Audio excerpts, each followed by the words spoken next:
So, ayun guys, no, samahan nyo ako na bumili ngayon ng Bitcoin gamit ang GCash sa GInvest. So, mag-login po muna tayo dito sa ating GCash. Ayan. Okay. So, pag nandito na ba tayo, same thing lang din po. Punta tayo dito sa GInvest natin. GInvest. Ayan. Makikita mo na tayo dyan. Sa Gcrypto po tayo, no? Pero, tingnan po muna natin yung ininvest natin nung nakaraan, kung na-execute na. So, yun, okay na po, no? Naging 17,381 na. So, dati nasa 17,200 lang po to, no? 6, ganun. So, yung 100 po na ininvest natin, ano na po siya, nag-reflect na dito sa ating balance. So, view pending order. So, wala na po, oh.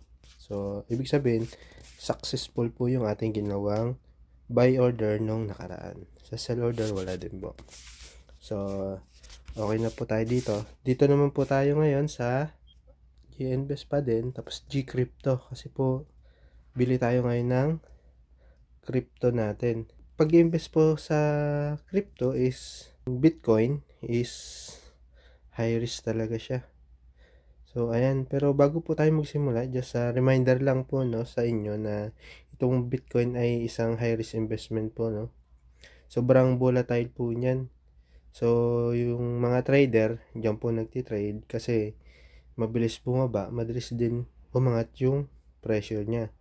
Reminder lang po, no, sa lahat na mag-invest na just be sure na you only invest the money that you can afford to lose, okay? Kasi may malaki po talaga ang chance na mawala yung pera mo dito. So, I don't recommend to invest the newbies here because marami po talagang newbies na nag-invest dito na nawawala yung pera nila. Kumbaga, nalulugi po talaga. They lost their money. Kung mayroon na po kayong kaalaman sa Bitcoin o kung wala pa rin po, so better invest in stock market sa mga good quality stock. So, let's go.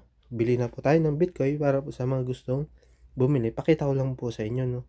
So, Bitcoin, bili po tayo. So, dito po sa GCash, may top up po dito, tsaka withdraw.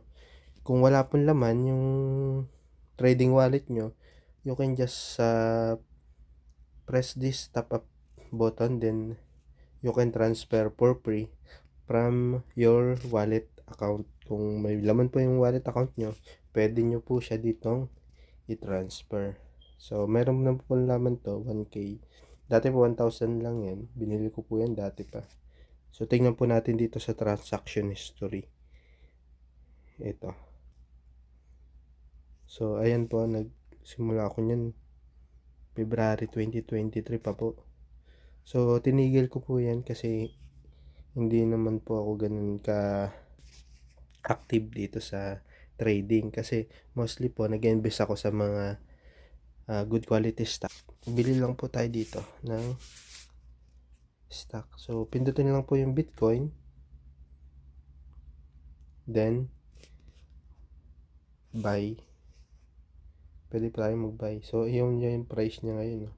Mataas. So, kung gusto niyo pong tingnan yung charts ng Bitcoin, pwede nyo rin tingnan dito yung graph. Kaso, wala siya pang candlestick. So, ang ginagamit ko pong candlestick is dito po sa Investagram. Pero meron din po akong investing.com. Pero pwede rin po sa Investagrams. Meron po tayong GoTrade at saka Crypto.com. Soon po, magbibigay din po ako sa inyo ng insight about this apps. So, Investagrams po muna tayo. Ayan po, BTC 51. So, kung gusto makita nyo, just press nyo lang po yung full view. So, yan po. Pwede nyo pong baguhin yan dito. Yan, 3 minutes, 5 minutes. So, balik po tayo sa GInvest. Ayan. Sa GInvest. Buy lang po tayo. Pindutin nyo pong buy, then amount. Wallet is ayun po yung minimum buy amount nya. 0.0005, maximum is 35 BTC. So, million po yung price niya, no? 2,935,928. So, bili lang po tayo ng for sample lang po no 100. Less than the minimum, kulang pa tayo ng 50. So, 0.5051 and then may ano po yan dito, may timer. So, nagre-refresh po yan, tong timer na to. Every 10 seconds po yan, getting a new count. So, pindutin lang po natin to. So, maya-maya po, balikan ko after 10 minutes o 15. Kasi po dapat lagi tayo dito, antabay dito pag double tayo ng crypto. So, lalo na ngayon, naka-bull run yung crypto, pataas po siya. Mas malaki po yung chance na bumaba siya. Depende po sa buyers and sellers. So, hanggang dito na lang po muna yung video natin. So, sana po may makatulong sa inyo. Again po, so invest wisely and iwas po sa mga high risk investment sa mga bago po. Pero if you are already expert about sa mga gantong investment, dito po sa GCash, pwede po tayong makabili. And then, meron din po sa Paymaya, may din po investment ng GCash. Pwede din po natin yung ipakita sa inyo kung paano bumili.